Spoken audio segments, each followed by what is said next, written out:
किसी शहर में एक लड़की अपने माता पिता के साथ रहती थी। लड़की का नाम प्रीति था।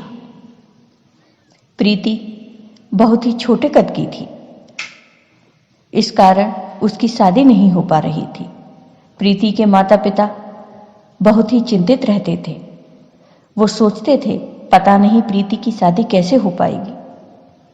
प्रीति को जो भी लड़का देखने आता वो शादी के लिए मना कर देता।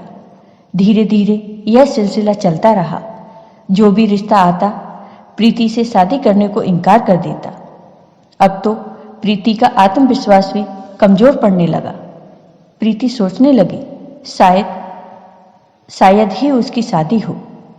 अब तो उसके घर वाले भी परेशान रहने लगे, जाने कैसे प्रीति की शादी होगी। प्रीति का मन बहुत बेचैन रहता था। एक दिन की बात है, प्रीति बाजार गई थी। बाजार में उसने देखा कि एक लड़के की जेब से सोने की चेन जमीन पर गिर गई।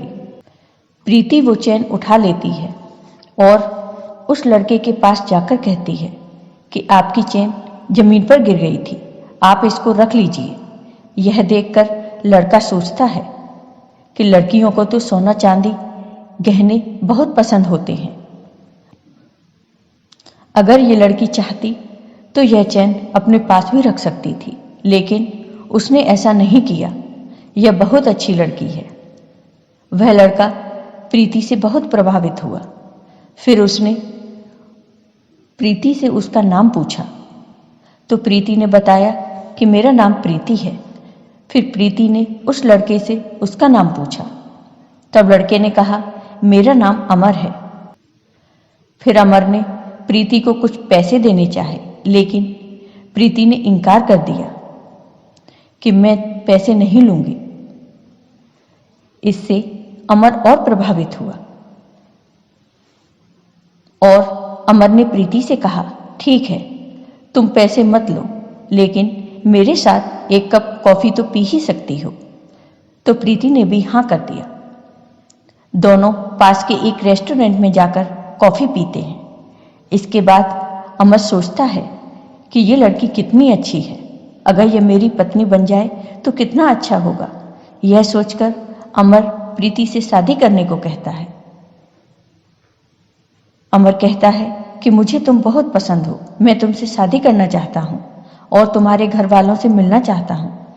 इतना सुनते ही प्रीति खुश हो जाती है और कहती है ठीक है, आप मेरे घर आ सकते हो। इसके बाद अमर अपनी मां को लेकर प्रीति के घर जाता है। जब अमर की मां प्रीति को देखती है तो अमित पर बहुत गुस्सा करती है, लेकिन वहां तो अमर की मां उससे कुछ नहीं कहती। अमर को लेकर वहां से चली आती है। अमर की मां का ऐसा व्यवहार देखकर प्रीति फिर दुखी हो जाती है, लेकिन अमर अपनी मां से कहता है कि वह प्रीति से ही शादी करेगा। इसके बाद अमर प्रीति से मंदिर में जाकर शादी कर लेता है और प्रीति को अपने घर लेकर आता है।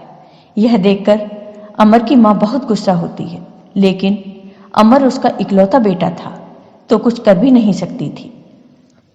लेकिन वह प्रीति को रोज परेशान करती है। वह प्रीति को नाटी नाटी कहकर चिढ़ाती है।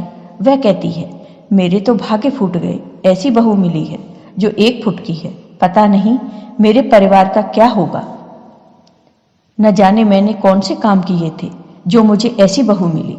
लेकिन प्रीति बेचारी चुपचाप सब सहती रहती और अपनी सास से कुछ न कहती।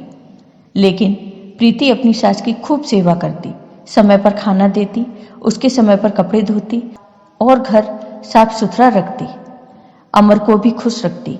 इस तरह अमर और प्रीति बहुत खुश थे। लेकिन प्रीति की सास प्रीति को बहुत परेशान करती थी।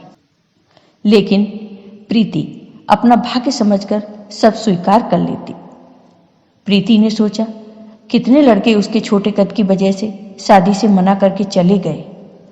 तब अमर ने मुझसे शादी की।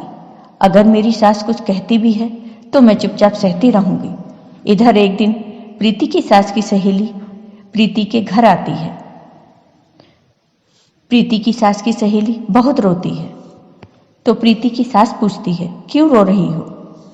तो प्रीति की सास की सहेली कहती है, मैंने अपने क्लाथे बेटे की शादी बड़ी धूमधाम से की थी।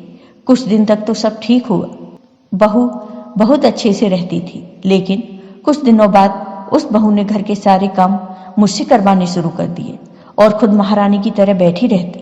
कहती, अगर काम नहीं करोगी तो मैं अपने पति को लेकर यहाँ से चली जाऊंगी।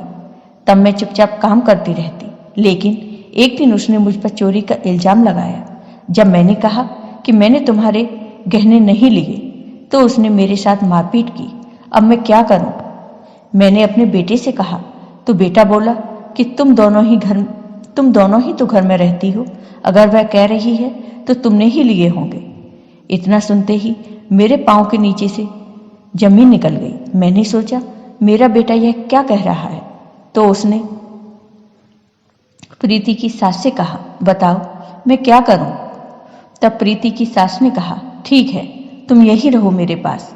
इसके बाद प्रीति की सास सोचने लगी, मेरी बहू का कद छोटा है लेकिन उसका व्यवहार कितना अच्छा है, वह मेरी कितनी सेवा करती है और मैं उससे कितना कुछ बोलती हूँ लेकिन एक जवाब तक नहीं देती।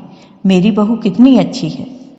अगर कोई दूसरी बहू होती तो मेरे साथ भी मेरी सहेली की बहू की तरह ही बर्ताव करती तो मेरा क्या होता।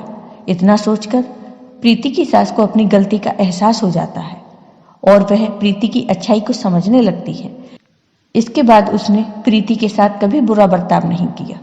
फिर प्रीति, अमर और उसकी सास सुखपूर्वक खुशी खुशी रहने लगे।